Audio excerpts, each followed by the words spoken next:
Today, we're joined by A Ahmed. She's a personal brand experience consultant and a thought creator.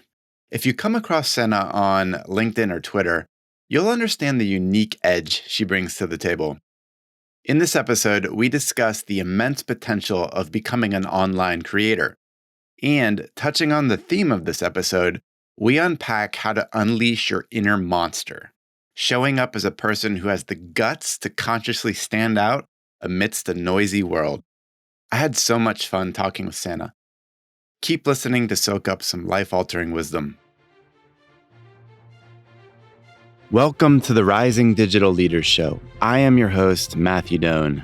Today's organizations are powered by digital capabilities, cloud, data science, cybersecurity, and much more. To be competitive, we must have tech-savvy leaders steering the ships. But these people don't come out of thin air. We must develop them. This show is for the technical experts of the world, those brave souls that feel unheard and lost in the crowd, but know they were born to lead. We need you to rise, to become impactful digital leaders. In these episodes, we help you undergo a self-transformation, developing the mindset and skill set that'll massively enhance your abilities, influence, and career potential. We take a different approach, pulling in lessons from philosophy, psychology, neuroscience, and history to enrich the professional and personal aspects of your life. Thank you for your time. Please subscribe to the Rising Digital Leaders Show. Now, let's dig in.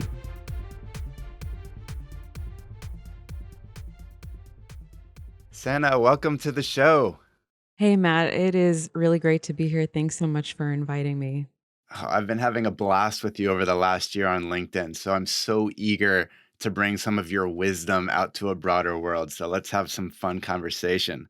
The All first thing right, I've I'm got into for it. you, let's go. So you talk a lot about monsters. I don't see a lot of people talking about monsters out there. So where did this come from? And why should we all explore monsters? I have explored monsters for a little bit now, maybe over about 5 years. Just been super interested in what monsters have to offer in terms of just excitement, uniqueness, like the visceral feeling that you get from them.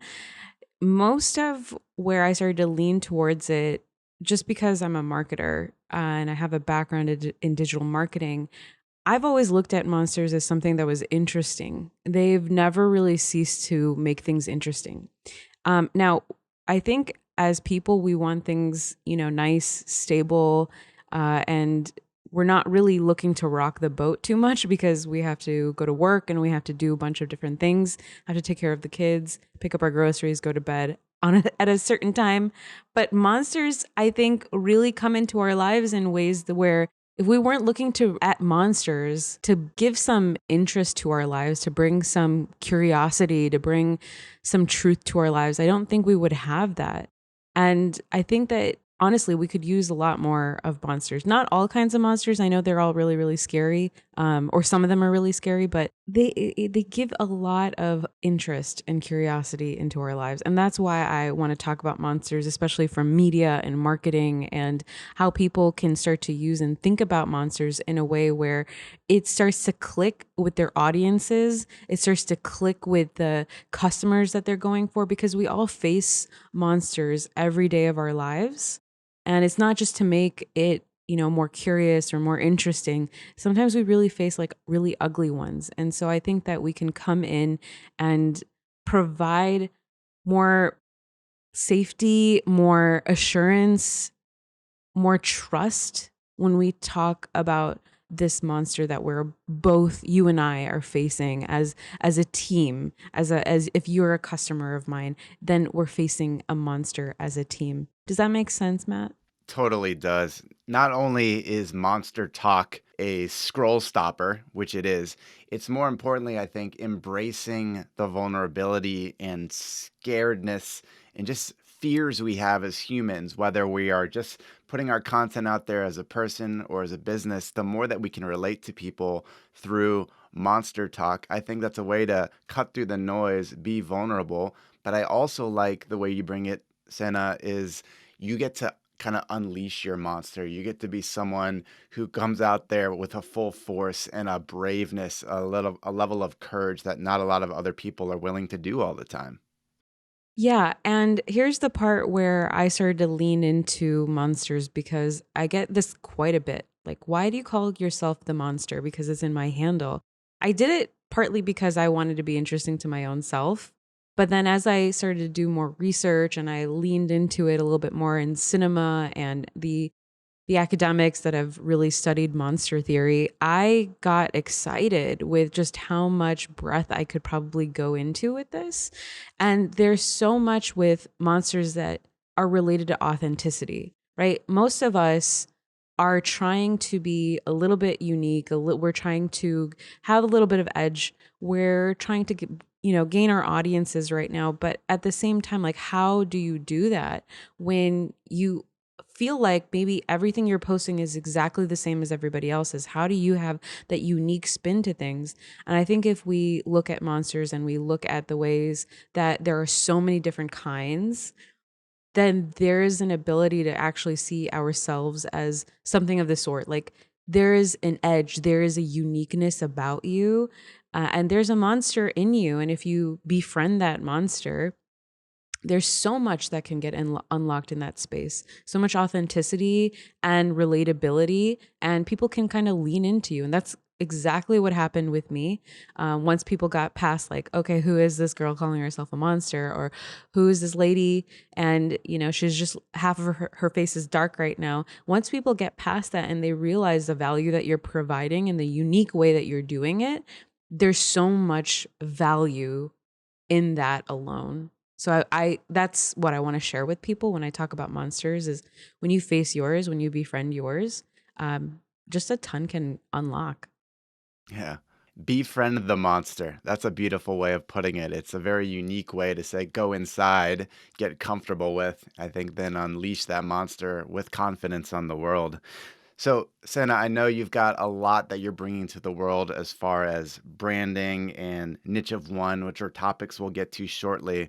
But just to put that in context, could you share a little bit of your backstory and where you are focused today? Sure, Matt. I When I first started off in marketing about like 10 years ago, I was just trying to grow. I found it as a creative outlet for what used to be a very artistic, very creative natured person. I didn't also have the skills that would be really great for marketing, except for the fact that I was really interested in people. I liked people. I liked how they behaved. I liked how they thought. Consumer behavior was one of my favorite classes, and so was semiotics as well in when I was studying marketing communications. And as I've went through, you know, just job after job, and I've built skill after skill, I noticed that I was hitting a ceiling every time. And I think it was, I was stuck in marketing administrative activities. I wasn't really leaning into the parts of marketing that interested in me. And I think that because of all of this background of feeling like I was like, where can I grow from here? I feel kind of caged up right now. And I wasn't really moving to a place where I think that I wasn't moving to a place where I think I could have like really given my all in that place. I was just doing a little bit here, a little bit there.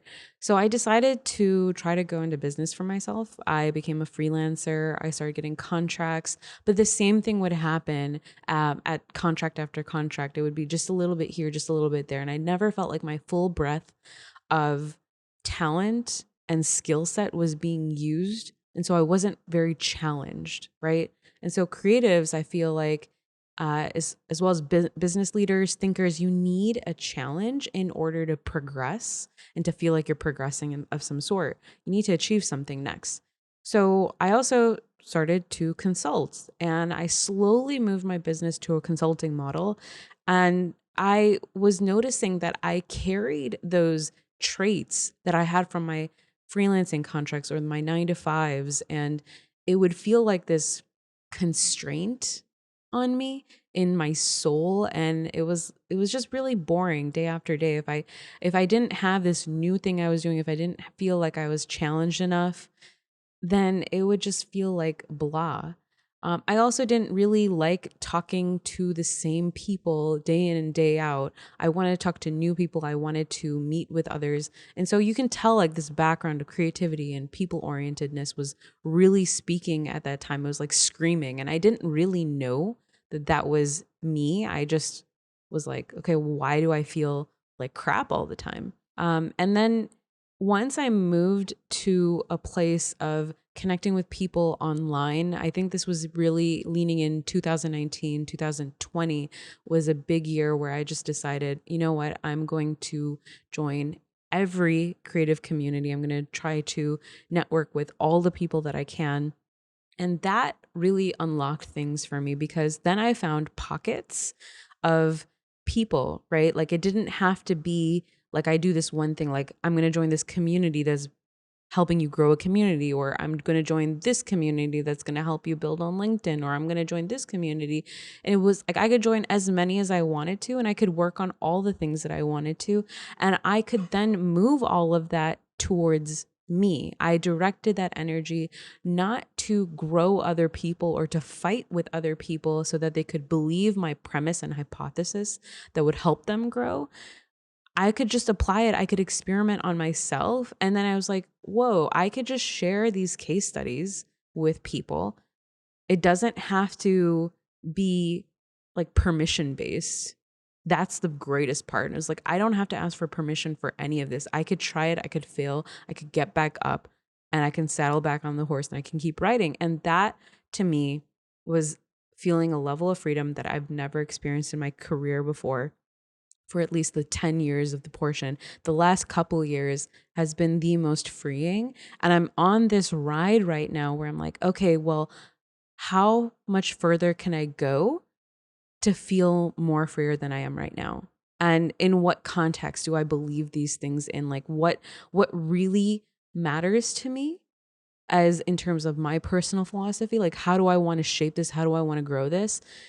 And that to me is like enough creative constraints. Like having a personal philosophy is great because I have the constraints that I need to then direct that energy and direct that drive for freedom. And things started to unlock after that when I just decided to focus on myself and to focus on helping others grow by showing them how I've been doing it. So, does that give you a really good backstory, Matt? Yeah, it's a beautiful picture there, and I contrast that, Senna, to a lot of our audience. So a lot of these folks are in the corporate realm. They might be 10, 12 years into their career and have reached a point where they've got mastery of their technical topic, whether it's in some technology field or otherwise, or marketing even. And they start to scratch and or have this itch of wanting something more, and they don't know where to take it. They know they have all this other potential, yet they're used to waiting for permission for reaching the next level, then extending themselves, growing new capability within themselves.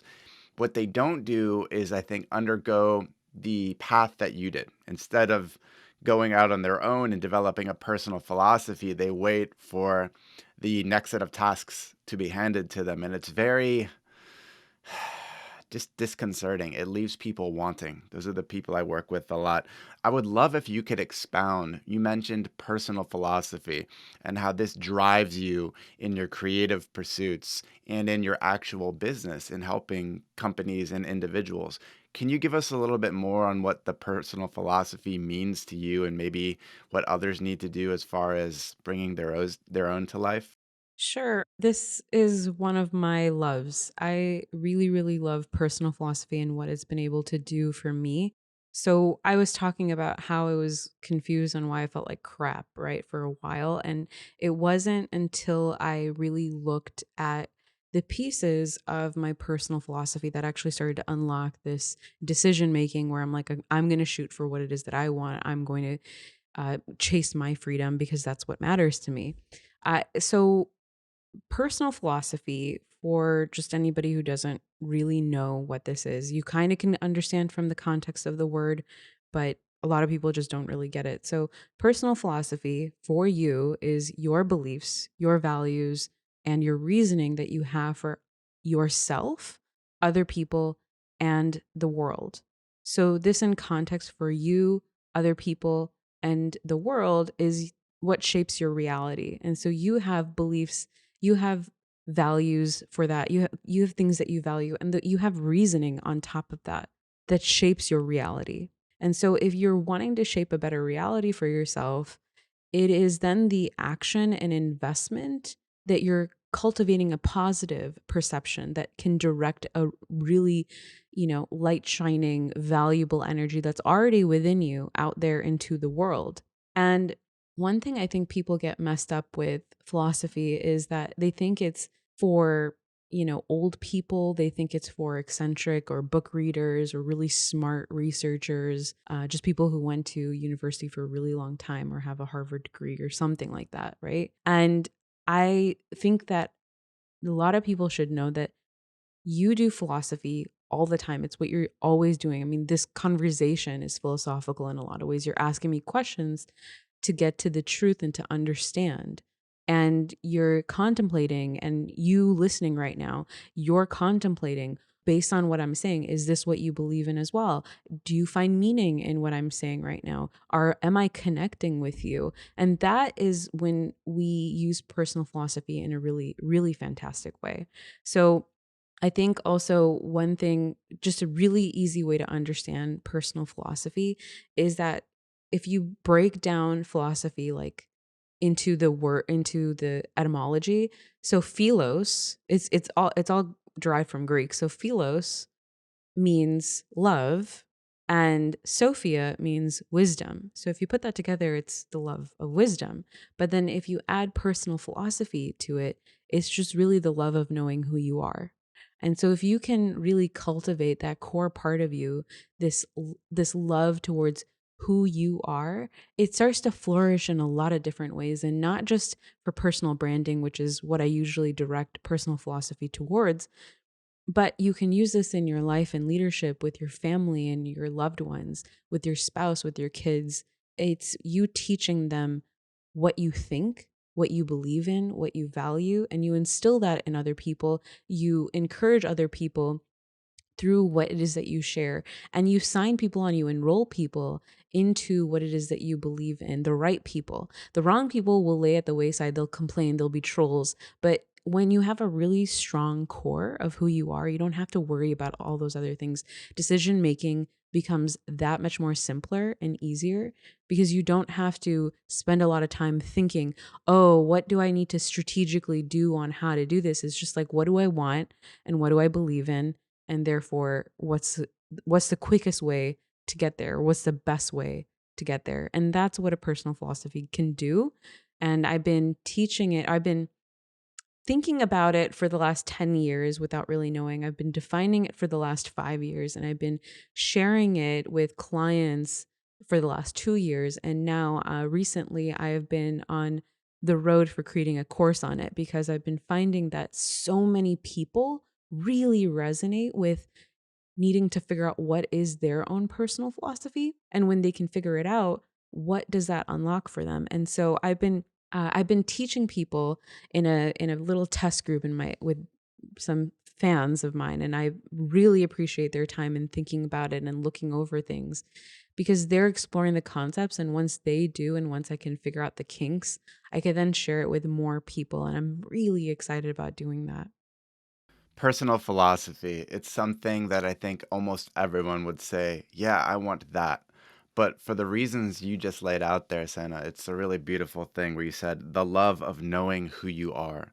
And when you have that, you can get that compassion, that ability to have a filter for what you're doing day in and day out, the discussions you're having, the ideas and people that you're letting into your life. It's amazing. Just as you were describing it, I thought about over the last few years how I've transformed. Not to say that I've like codified this as a philosophy, but I would love to talk with you on how.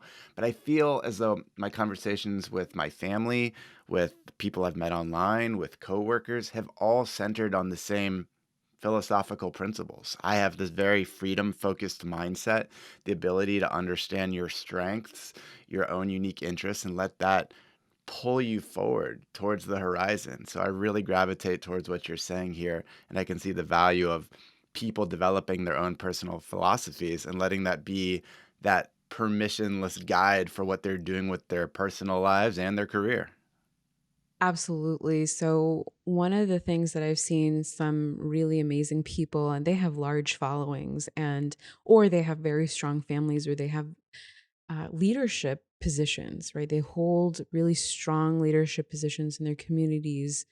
Usually there may be a coach, right, for a team, or they're your, local pastor or someone who is running a charity, but you know that these people constantly show up and you can rely on them to show up in the way that they do. And they also encourage other people, and they share that, and you can tell that these people have something because they're living based upon principles. So if you can find your own, what would that mean to you if you could direct it depending on wherever it is that you are in your life? It doesn't have to be directed towards a charity or a little league team, or it doesn't have to be in an office space, or it could, but wherever you wanted to direct it, then you have that ability, and you can take a little piece of what this wisdom is that you've seen from somebody else, and you can cultivate that in your own self. And starts to that starts to create really interesting things, really interesting communities that we can be a part of, that helps the world become a lot better of a place than whatever we're living in right now. And if what you're living in right now is good and it's fine, imagine if you could just lean into that a little bit more and create more love for another person in their own selves, because they're inspired by you to be more of themselves and to find out who it is that they are and to love that parts of themselves too. So, personal philosophy. I think that's a great description of what it can be for you. I'd like to make this a little bit more tangible as we drill into it, Sana. So, I think we could all envision on how, from a business standpoint, this could evolve into a personal brand. And I know you have a lot out there that describes it. And I encourage people to check out your website and just what you're posting on Twitter and LinkedIn. It's magnificent. I'm inspired by it daily. You also then have recently started talking about evolving to a niche of one. And I'd like you to expound upon this because there are two scenarios that our audience would normally find themselves in. Scenario one, they're inside a corporate environment and they want to differentiate themselves. They want to be known for something. Now they've got boundaries and they've got a job description, but they want to be able to situate themselves in a unique space, go up the leadership tracks, be known for something special rather than just be a cog in a system. That's scenario one. Scenario two is those same people want to extend themselves out online into broader communities to be known for their passions, their interests, their unique skills. Those are both places within corporate and outside of corporate that you could develop this niche of one mindset and be known for something, monetize it, eventually earn a livelihood out of it, and most importantly, feel damn good about how you're spending your time. So, given that, could you just expound a little bit on what it means to get into this niche of one space?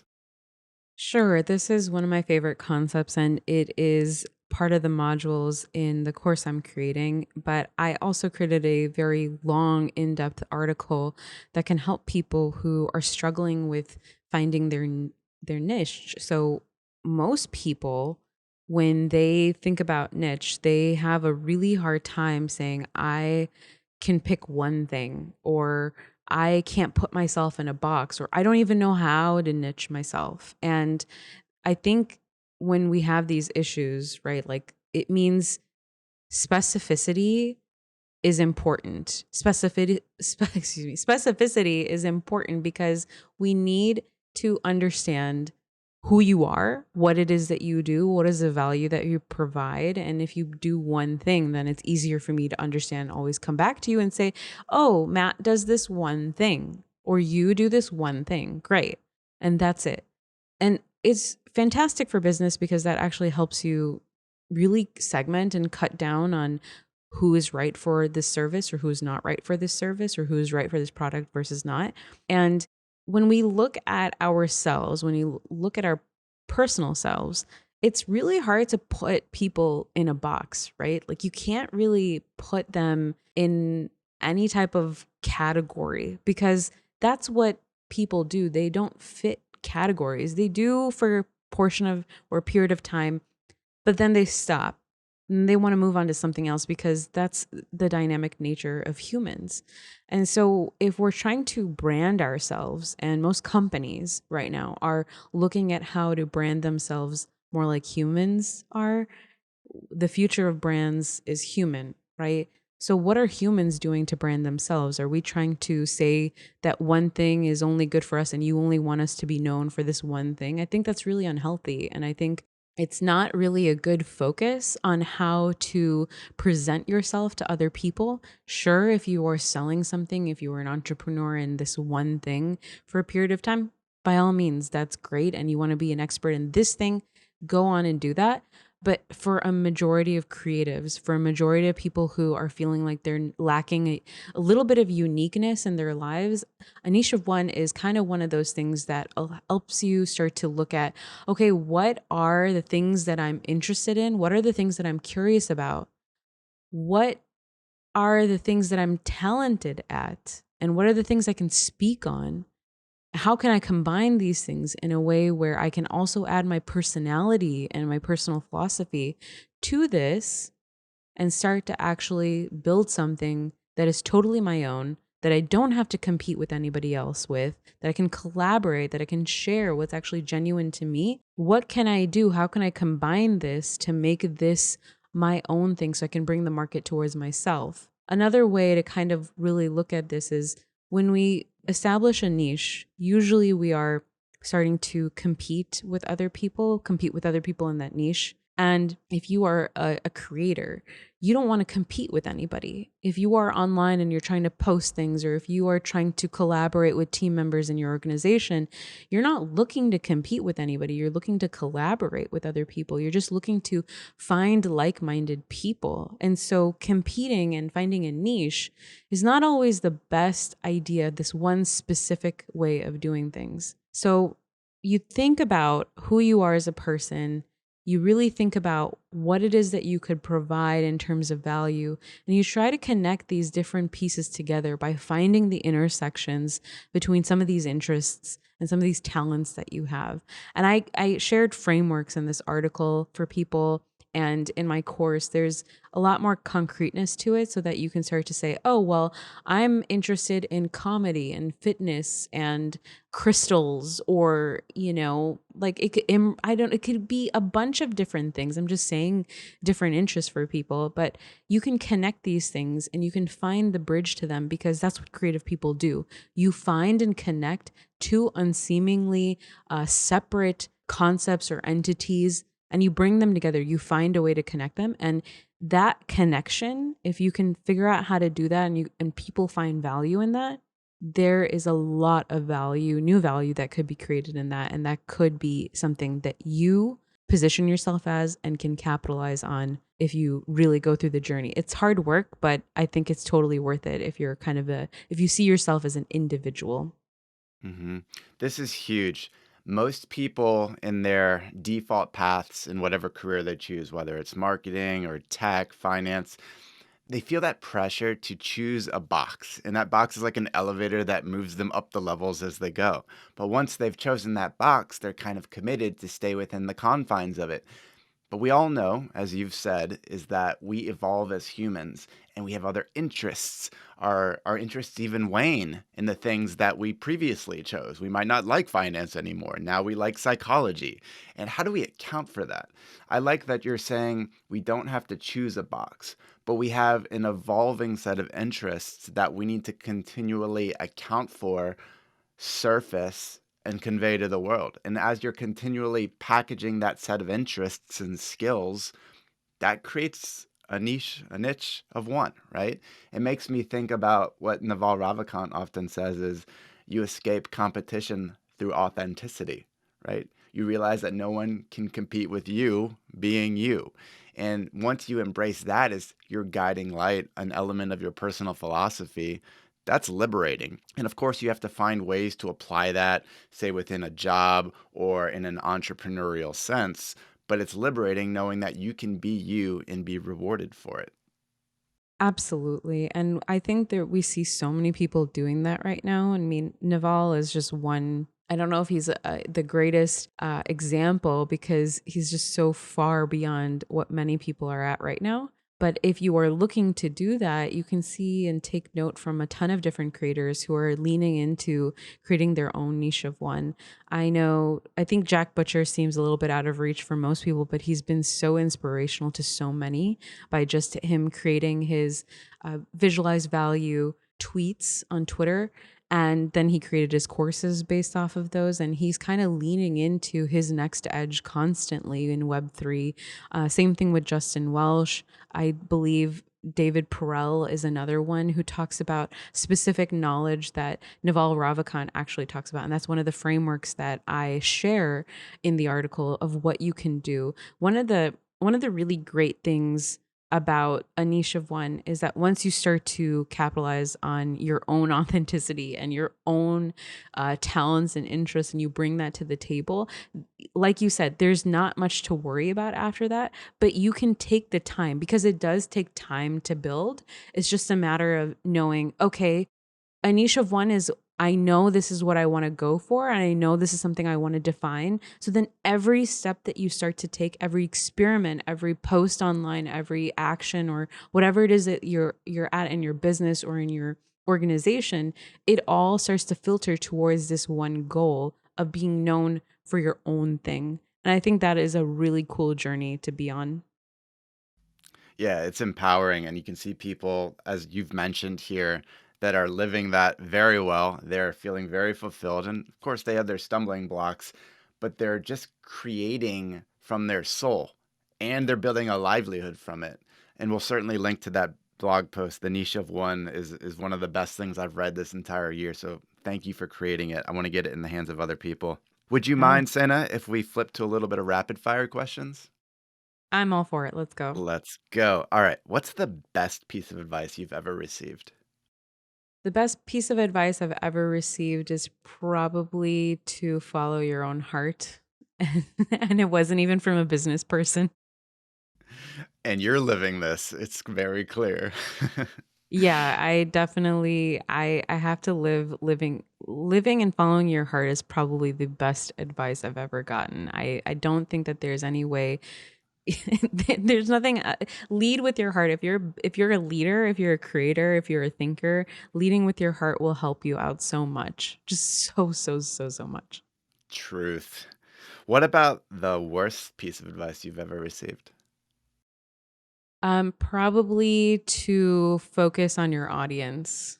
I know this is kind of contradictory, but this is one of the things that I feel like if you were trying to do the next cutting edge thing, if you're looking at views, if you're looking at and this is me being a little bit more specific on this. If you're focusing on views, if you're focusing on reach, if you're focusing on engagement, if you're focusing on all these metrics and you're not really focusing on the content and the value that you're providing and following the next thing that you're supposed to be doing, you're going to get trapped really, really easily. And that's not a good place to be in.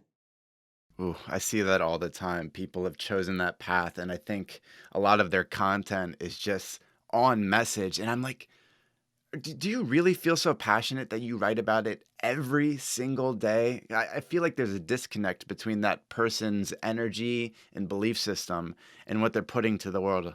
I always wonder how long can someone like that go? It's a great point that you make there.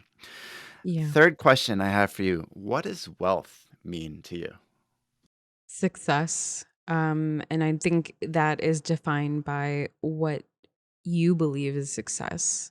So, wealth building is something that I've been really, really interested in leaning in towards. And to me, success means knowing a lot of different things and being able to be free to do the things that I know I should be doing. And that could be investing, that could be, saving or something. It could be it could be talking to different people.